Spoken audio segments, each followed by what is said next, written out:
Hey, so hello, I'm Pauline Hatch. Tonight we're going to be talking about this little guy right here. Now, I actually, just a second before I hit go live, I thought, I wonder if I have a prop. And here's this bag of sugar in my pantry. I don't know how it got there. It's unopened. Who knows how long it's been sitting there. But there you go. This is what we're going to be talking about tonight. So welcome. If you jump on tonight, hello, hello, hello. You can comment. You can give me some likes. Give me some responses. If you're watching this back later, you can apparently you write replay in there to say that you've watched it later. That helps me to know that you guys are seeing it. So hi, Hans and Renee and Sam, Fiona and Katie and Mark and Katrina and Liz and my auntie Sandra as well. Hi guys. So my name's Pauline Hatch. If you don't know who I am, I jump on every Thursday night and just share some info around health and nutrition and families. I'm a health coach, but mostly I've just been a bit of a, I don't know, nutrition and nut, I suppose. I love researching around food and how our food culture has changed, how our food has changed with technology since the Industrial Revolution, and seeing how that affects us and our families and the impact of that. I love understanding food as medicine, and I love to just share around that as well. So the topic we're going to talk about tonight, last week, the one I did was on Candida and how a lot of us don't even realize that we have Candida infections going on in our body. And Candida feeds on sugar. It's created out of eating too much sugar in our diet.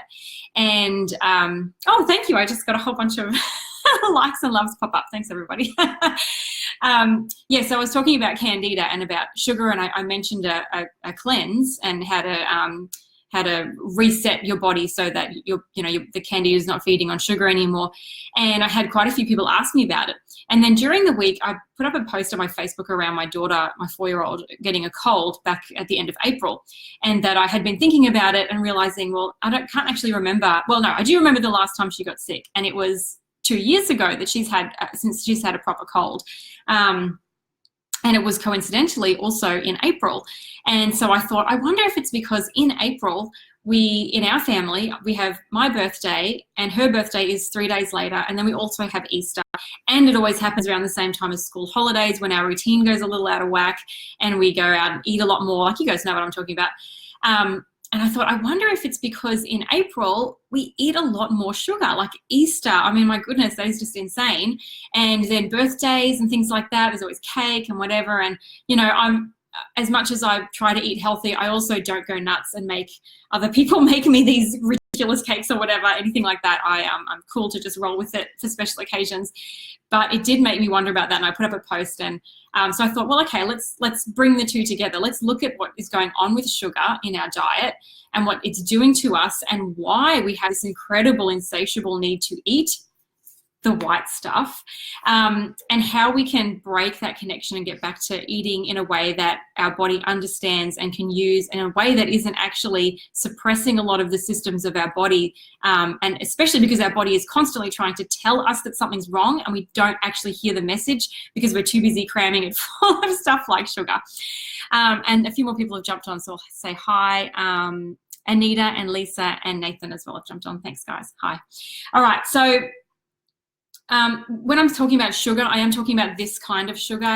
This is refined white sugar, and white sugar basically is the absolute worst parts of the sugar cane. So the sugar cane itself, if you just ripped it out of the ground and started eating it, it's actually got a lot of nutrients in it. But when we create this, we've put it through many, many, many processes that have stripped it of all of its goodness and nutrition. And what you're left with is the absolute worst part of the sugar cane, that is doing absolutely nothing for you nutritionally and actually really harming you every single time you eat it. And even when you're not eating it, it's still doing stuff in your body. So I'm going to throw some info at you. I'm going to actually throw you some info and some stats from the Australian Cancer Council. And if I don't see some like crazy shocked emojis coming up, I'm going to be really surprised, okay? Because I was reading this stuff months ago and my jaw was just dropping. And I really want to drop this info on you guys so that you can see why this is so important. This is not just a fad like, oh, let's just all stop eating sugar and eat really well. Like, this is life or death stuff. Like, this stuff is public enemy number one when it comes to our food and our diet. Actually, today this is a bit random, but I was looking up the Spanish flu and because why was I looking that up? Oh, because I heard on the news how this year's flu is going to be like the worst flu. And I'm like, oh my gosh, they say that every single year. Why is our flu getting worse? What's going on between the flu now and like the Spanish flu? So I started looking it up because that's what I do. I look into things. Hi, Chrissy, and hi, Rebecca as well, and Stuart and Melinda. So I was looking up the Spanish flu, and I don't remember why I was even saying this now. What was I talking about? Oh, because what was I looking it up? Spanish flu.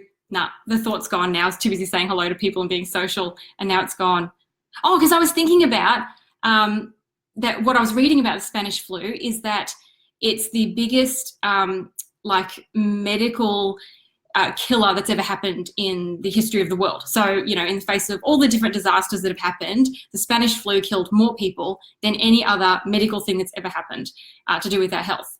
And I thought to myself, well, really? Because how long have we been eating refined sugar?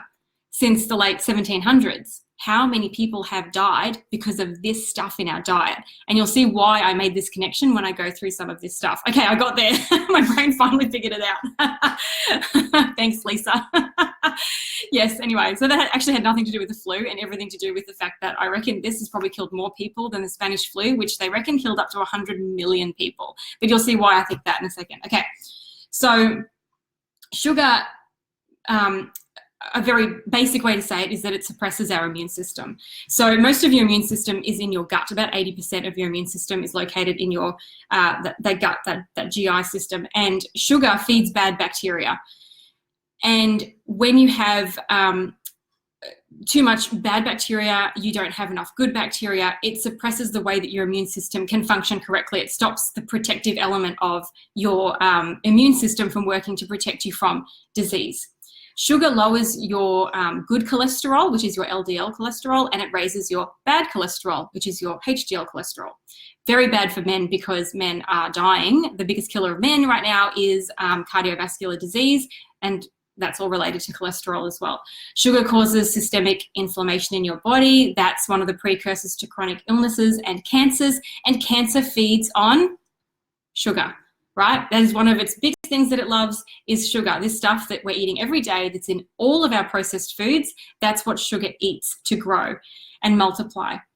And sugar is the biggest contributor to obesity. And obesity over the last 30 years has reached epidemic proportions. Like, the growth rate of obesity has actually stunned people in the medical world because they cannot believe how much it's grown.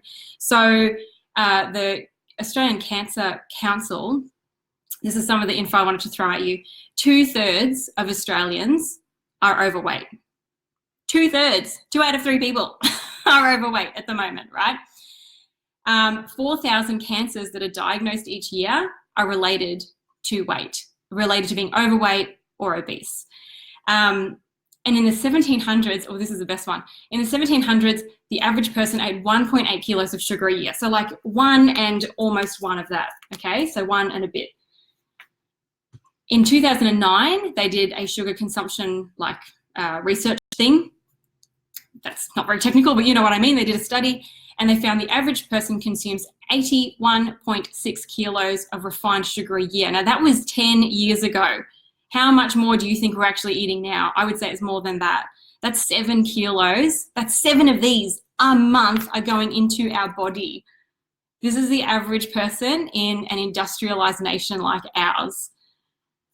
This is the stuff that's feeding cancer. This is the stuff that's creating incredible stress within your body. This is the biggest contributing factor to obesity that's killing people. Do you see now why I made the relation between the Spanish flu killing 100 million? How many people has this contributed to the death of? This is what I am talking about tonight. Okay. And I think one of the biggest things for me is that Christy said, oh my goodness, you're absolutely right. Joe tagged someone. Fiona said, what? I'm not going to say it again, Fiona. You have to watch it. Yes, but I know you're saying, oh my gosh. Hi, Kat. Guido, who are you? Oh, well, you have to watch the start, Guido, to see who I am. Lisa says, that's absolutely disgusting and very frightening. It is frightening. And this is what I want to say too. This is our kids who are eating this stuff as well. This is the diet our kids are growing up in. This is why the experts are saying that our kids are not going to live as long a lifespan as us. They're going to die younger than our lifespan because this is the kind of food they're growing up on. Oh, Nathan, you can always be relied on to give some kind of smart aleck comment. Well, Nathan, enjoy that ice cream because maybe after this, it will be your last one. Okay. And hi, Mike, who's jumped on as well. All right. So this is the big thing for me too, is this is our kids. Like, this is not just us. This is what we are feeding our kids. And a lot of the time we don't even realize it. And this same Australian Cancer Council stats said 1 in 4 Australian kids between ages 5 and 17 are overweight. So a quarter of our kids are already overweight before they've even reached actual adulthood. That's where they're going. That's the path they're already on. Thank you so much for all the shocked faces I'm getting. I'm so glad it's not just me who thinks this stuff is really, really scary. And this is why sometimes when I go somewhere and I say, no, thank you, I don't want to eat that, I don't feel bad. I don't feel guilty that I'm saying no when everyone else is eating junk food, because I'm like, I know what that's doing and I'm really happy to say no to that. It makes it really easy to have good willpower when you understand what even a little bit of this is doing to your body, because it's not just a little bit, it's a lot in a lot of the stuff that we eat. And here's the best one, This is one of the most shocking ones. One person, this is from the Australian Cancer Council, this is not me making this up, one person is diagnosed with diabetes type 2 every 5 minutes in Australia. That means I've been doing this video now for 11 minutes. That means 2 people have just found out that they have diabetes, right? Because of the garbage that we're eating, because of the sugar, because we now have this obesity epidemic. This is how shocking this stuff is. Okay. So sugar, yes, okay, it makes us fat, makes us sick, it makes us a slave to cravings because sugar releases dopamine in our brain. So let's get into a little bit around what is going on when we eat sugar. It is true, Fiona. It is on, you can have a look at it. It's on their website or in some of their studies. You can look up all this stuff. This is totally Googleable, easy to find stuff in a lot of the research studies that are out there. I don't make up these kind of things. I can generally provide sources as well if you want to see them, but I try to summarize it for people so you can kind of just get all the info in one go rather than having to go research it yourself. What's going on with my hair? Okay. So sugar, like our body needs glucose to survive, right? So our brain feeds on glucose. And sugar, yes, it's a form of glucose. And I have had people say to me, oh, but my brain needs glucose, it needs sugar. This is not the right kind of sugar. You can get great glucose from natural fruits and vegetables and good fats and things like that. They have great sources of glucose. The kind of glucose that your body is getting from sugar and so refined carbs like breads and pastas, they turn to sugar in your body as well. So when you look at what we're eating in a day, when we're eating lots of packaged foods that have tons of sugar in it to make it taste good, because otherwise it would taste like a load of chemicals. When you're looking at the fact that in our food pyramid, we're generally eating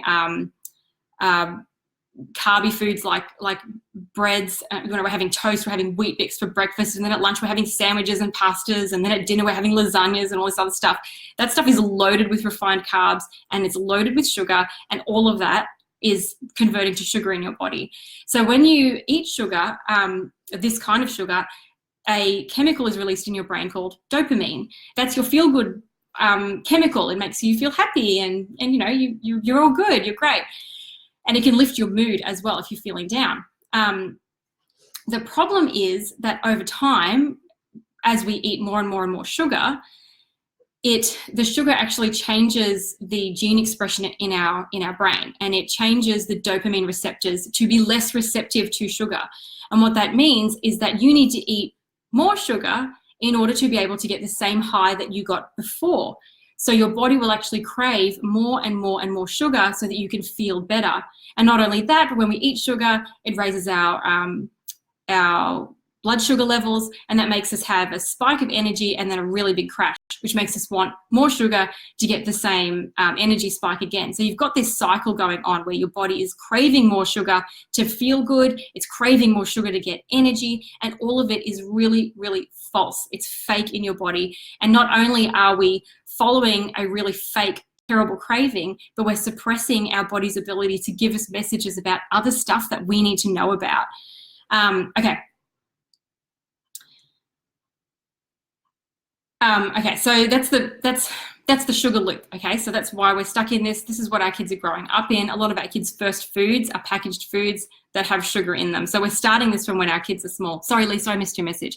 That's absolutely crazy. My goodness, so scary for my children's generation. But you know the amazing thing, Lisa, is that right now I can see that there's 20 people on here. I don't know how many more. I'm generally getting quite a lot of views on these videos. And what that means is that people care. And it means that people like you guys who are on right now are going to do something about it. Like, we can change this. It's totally within our power. We don't have to eat the garbage that's out there. We can make changes. We have choices.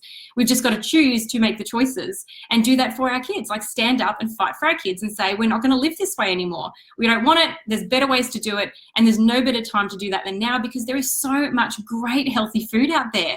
It's like the world is switching on a little bit. We're getting it. We've seen the cycle of disease. We're in the middle of it, and we've decided that's enough. We're not doing this anymore.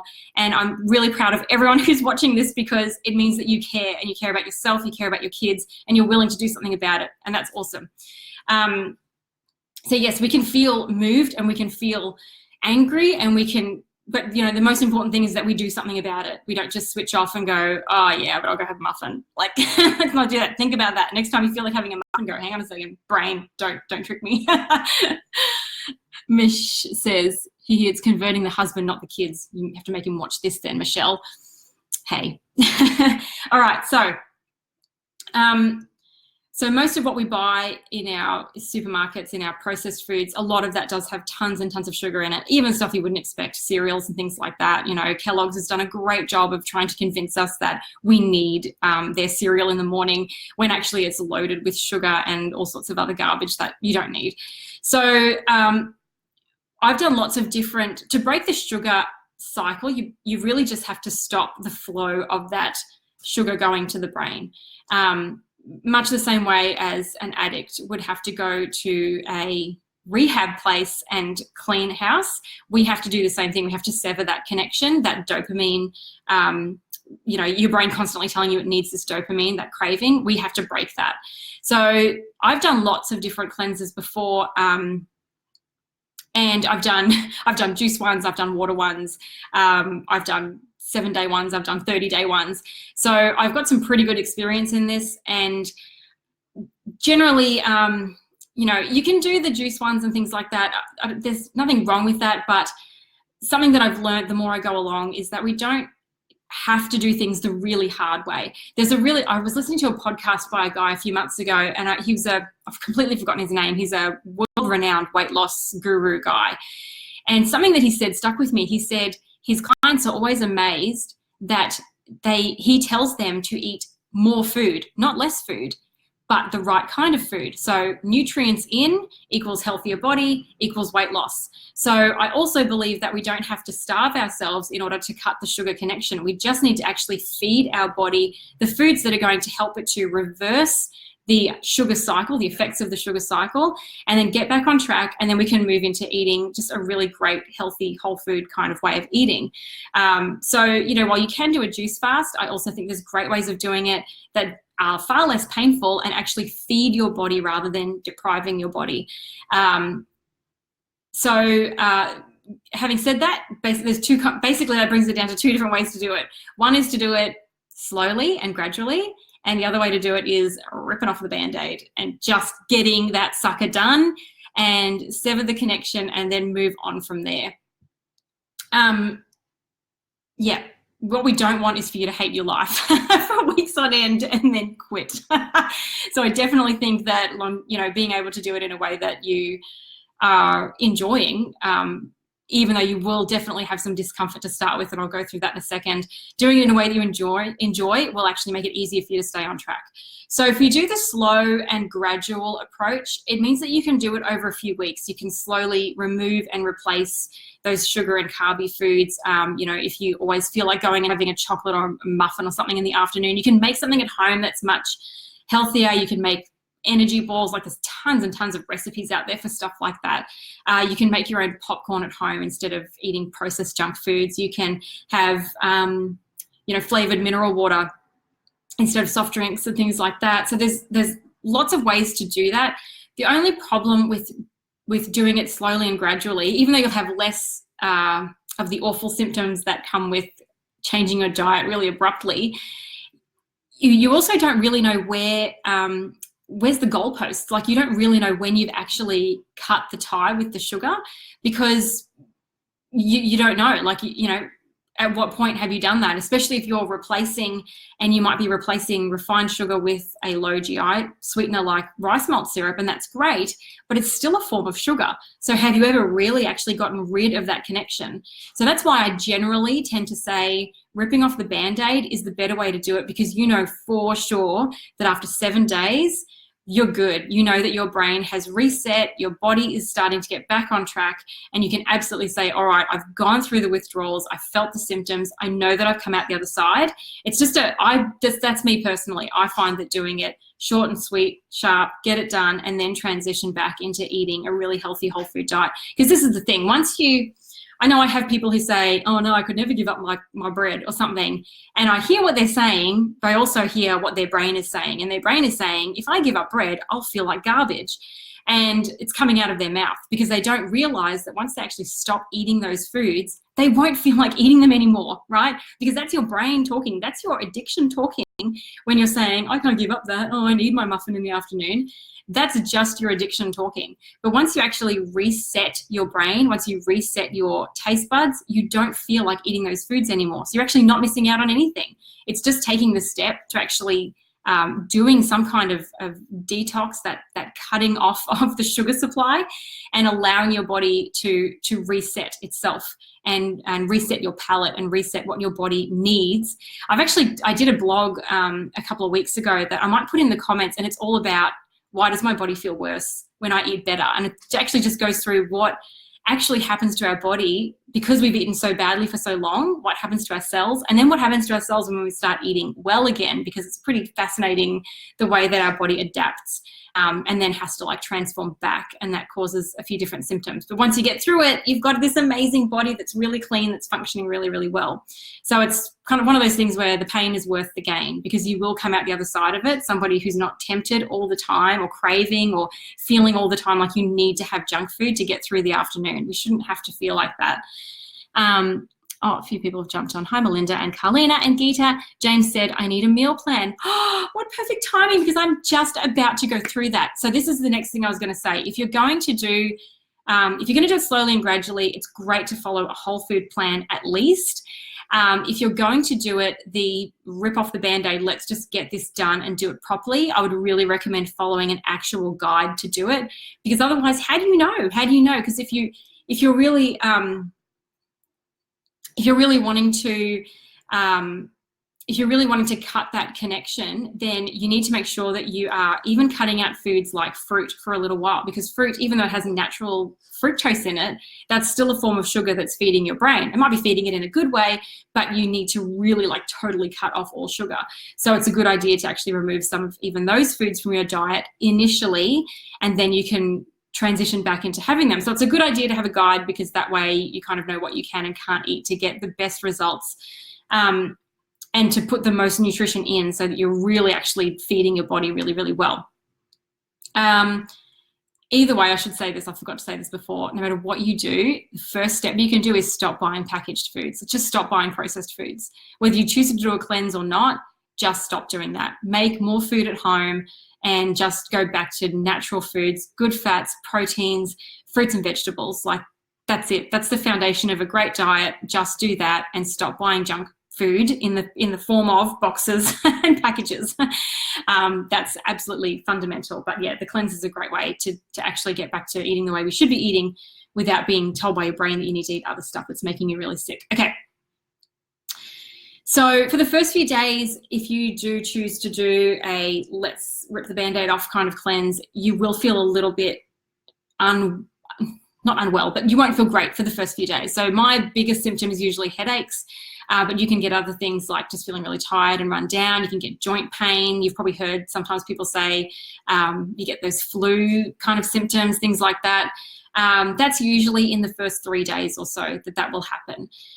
If you follow a plan, and I will go through a little bit the one that I use, but if you follow a plan that does it transition slowly, it does help to reduce those symptoms, because you don't want to feel like garbage, like you've still got kids to look after and work to do and stuff like that. Like, you don't want to be in bed for 3 days. So there are ways to do it that help your body to do it a little slower, but still are doing it in a way that's cutting off the access to that sugar. All right. So the good thing about that, even though the symptoms are uncomfortable, the good news is that when you feel those symptoms, you know that that's the symptoms of withdrawal. So you know that what you're doing is working. So even though it's uncomfortable, it's also validation of the steps that you're taking. And the goal of a cleanse like this is to sever the sugar dependency, but it's also to eat really amazing, nourishing food. So there's two sides to it. We're cutting off the sugar supply and we're replacing it with incredible foods that are going to help to undo a lot of the stuff that's gone on before, when we were eating 7 of these a month. Okay. All right. So the other thing is, and again, this is in my blog, so maybe read this, but you're building your immune system, your body's starting to fix some of that oxidative stress problems, the free radicals, that inflammation that's going on. It's getting detox systems like your liver going again, and you're going to rebuild your gut microbiome. And when you're doing all of these things by eating really, really well, then you're going to get symptoms that are uncomfortable. They can be things like socially uncomfortable. Like sometimes you can feel a bit farty and gassy and bloated and stuff, because your gut is actually getting fed the kinds of foods that feed good bacteria, and they're like overpowering bad bacteria, and that's how your body actually gets rid of all that garbage. And yes, so there's even stuff like that. But that's, you got to see it as a good thing. I know I don't like saying the word party online. Please, I'm not that kind of person. Anyway, but the good thing about a cleanse is that, well, especially the one that I recommend, is you can do it for whatever time frame you want. So I would say you probably almost, Joe said validation, great way to deal with withdrawals. Yes, it is. It totally is. Because when you can actually celebrate that you feel bad because you know that you're going to come out the other side feeling amazing, that's a really cool way to do it. It does help you to stay on track when you feel like giving in. So yeah, I would say 7 days you would need, if you're really aiming to cut out sugar, you would need to probably do it for at least 7 days to know that you've really done a good job of cutting it off. If you can do it for 14 days, that's great. You can go hardcore and do it for 21 days. The guide that I use has detox for 3 days, 7 days, 14 days, and 21. So you can kind of follow the program as it's laid out. That makes it really easy to follow, because you can and you can do it again and again. Like sometimes we have to do this every year or whatever. Like I'm actually just about to do one myself as well, because I can really feel that I'm starting to get a little bit dependent on coffee again. I don't know, it just comes back every now and then, and I have to go, okay, I've got to fix up some things. There's some things going on and I need to do that. So I'm about to do this too. So if you are wanting to do it, then we can do it together, and that would be really fun.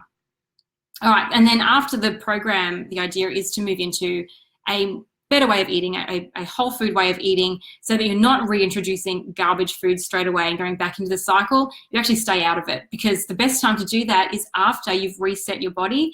The best time to do it is to transition to a whole food diet after that, because you won't feel like eating garbage.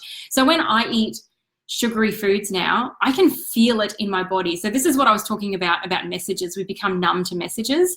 I can feel in my body when I eat junk food, my heart starts to palpitate. It literally starts to skip beats, and I can feel like a tingly sensation in my arms. It makes me feel a bit giddy and yuck. That's my body reacting to sugar. That's my blood sugar going crazy. So I can feel that now, because I cut off the sugar long enough for me to actually recognize the symptoms of me eating sugar. And we lose those messages when we're just constantly eating it all day. We become numb to the message, and we think that's normal, and it's not actually normal to feel like that. Our heart should not palpitate from the food that we're eating. It should palpitate because we just saw Chris Hemsworth down at Byron Bay. Am I right, girls? Woo! Okay. So, okay. So the gourmet cleanse, Joe said, that's what I can see in my boys when they have it too. Oh my gosh, our kids are just like, the best way of seeing the sugar effect is to give some to you. Don't give some to your kids, but to watch your kids after they've had it. We can see it as well, Joe. We're the same. I can see it straight away in our kids. And then it's funny because sometimes other people are like, what are your kids being like that for? And I'm like, because you just gave them like a cake. That's why.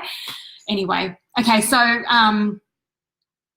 I said the 7 days, didn't I? Yeah. Okay. So yeah. So what we want to do during a detox is cut out the sugar, but we also want to focus on getting in loads of the really great stuff that your body needs, which is the phytonutrients, your antioxidants, your good fats, protein, things like that. Those are the building blocks of a great body. And they will, if you're eating good fats, actually, they help to minimize sugar cravings too.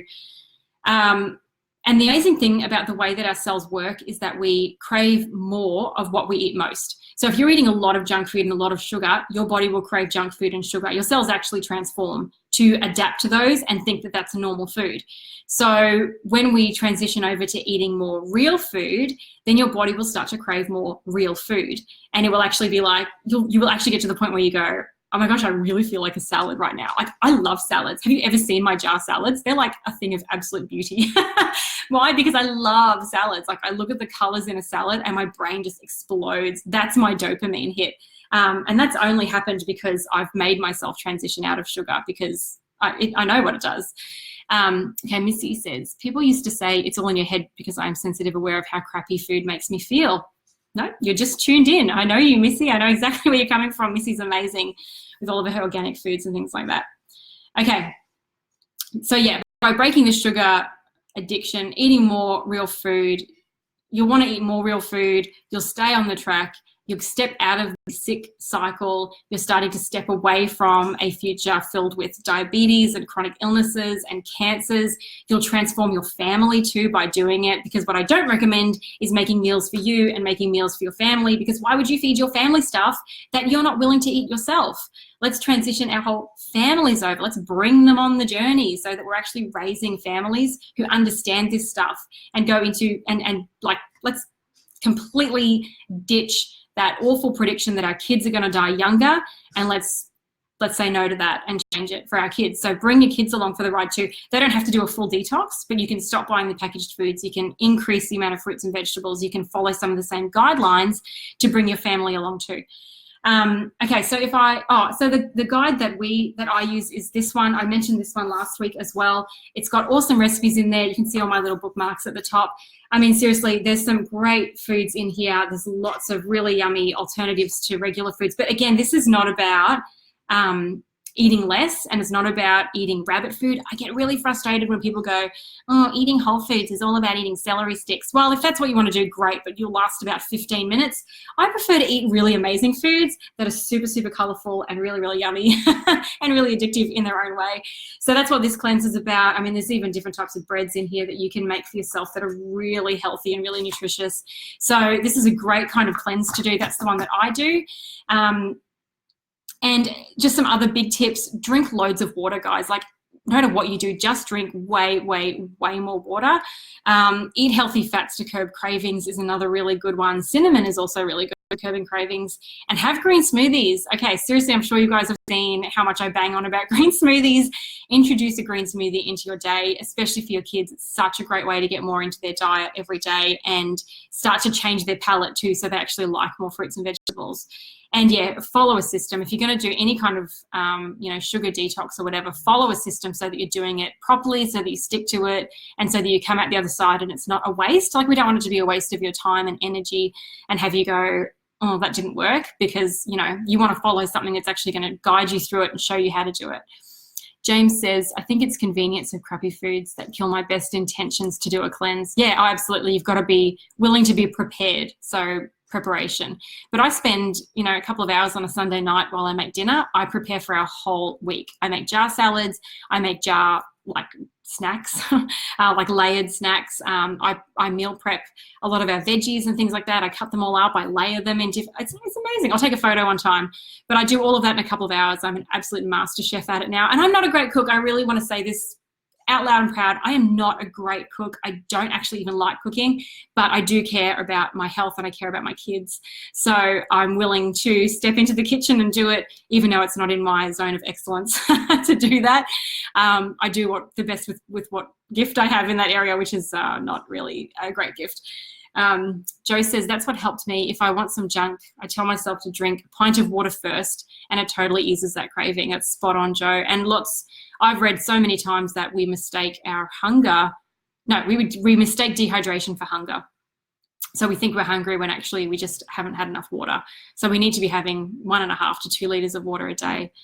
Missy says, my 2-year-old loves green smoothies. Hide as many veg in there as I can. Yep. It's really fun to see how much you can get away with. We've been making green smoothies for about, I think we'll be getting on to 9 years now. We started them when my oldest was 2 because he wouldn't eat. And so we've been making them for 9 years. They were the first foods for my 2 youngest kids. They were literally the first things that we started them on were green smoothies. We don't have to, give them, what's that stuff now in the packages? Is it rice or whatever? No, give them green smoothies. My gosh, how amazing is that? Okay, so I think that's probably about it. So yeah, I had one more note. I said, once you take sugar out, actual food starts to taste amazing. And I think I'm going to leave it at that. Once you get this out of your world, out of your brain, out of your body, real food starts to taste like you've never tasted it before, right? It tastes amazing. You will start to look at fruits and vegetables and go, yep, I could just eat that raw. I really want that, because your body will crave it. Katrina says, what do you put in your green smoothies? Well, loads of things. I actually have a PDF of a few of my favorite recipes that I put together because I always talked about green smoothies so much, people kept asking. So if you like, Katrina, I can send that to you. But yeah, I always try to put in greens, a little bit of fruit, and then load it up with anything else I can, ginger, chia seeds, maca powder, whatever, whole food supplements, anything that I can put in there. That's just what Missy was saying. I load it all up in there and see what I can get away with. I put bone broth in our smoothies as well. I make my own bone broth because that's amazing for your gut as well. So, but yeah, I'm happy to send that PDF to anyone who wants it. Just message me or put it in the comments and I'll send it out. Lisa says, awesome content. Thanks, Lisa. I can't wait to share this with my mummy clients. Oh, you're awesome, Lisa. Do you need a fancy blender for the green smoothies? Yeah, I have one that's basically like a bit like a Vitamix, but not quite. I've forgotten the name. Omni Blend, I think, is the kind that I have. It was maybe like $350, $400, but it's a really, really good blender. But if you want smoother smoothies, leave out some of the really, what's the word? Not pithy. I'll put the word. Like an orange has lots of fibers in it, fibrous. Leave out fibrous fruits like oranges. Just go for ones like, and pears is another one. They can have a gritty texture. Just go for like bananas and, I don't know, kiwi fruits, blueberries, ones that blend up to be a little bit finer. That's a good way to do it too. But actually I've got, in my recipes, I actually have a few alternatives. In that PDF I was talking about, there's some alternatives if your kids don't like textures, because that was my son too. He really struggled with textures. So I can send that to you as well. All right, awesome. Well, I have a low battery thing going on my computer, so I'm going to hop off and leave you with that. And yeah, if you want to know about the cleanse program and do it with me, let me know. Happy to help you with that. If you want resources, if you want my smoothie recipes, anything like that, just send me a message. Happy to help and happy to share. All right, thanks everybody. Thanks for being amazing tonight and contributing so much. See you next time.